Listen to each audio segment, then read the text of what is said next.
आपण आहोत आता पंचतारांकित अशा रांजणगाव औद्योगिक वसाहतीमध्ये. विविध कंपन्यांच्या बाहेर आपल्याला अशा गाड्या लागलेल्या दिसत आहेत. मालाची नेहाण करणाऱ्या या गाड्या असून एक भीषण चित्र आता या ठिकाणी आपण पाहणार आहोत.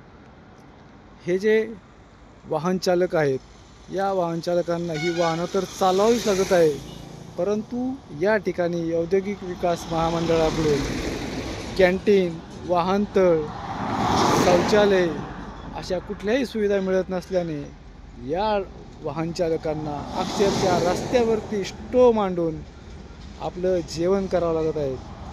ह्या वाहन चालकांना पाणी मिळत नाही पिण्यासाठी, या वाहन चालकांना कसली सुविधा मिळत नाही आणि 2-2, 3-3 दिवस बिन अंघोळीचं या वाहन चालकांना गाडीजवळती थांबावं लागत आहे.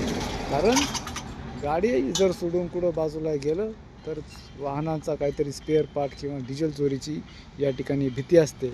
माझी औद्योगिक विकास महामंडळाच्या अधिकाऱ्यांना या व्हिडिओच्या माध्यमातून विनंती आहे की आपण या वाहन चालकांना एक सर्व सुविधायुक्त असं कॅन्टीन उपलब्ध करून द्यावं व गाड्या लावण्यासाठी वाहनतळ उपलब्ध करून द्यावा, ही विनंती.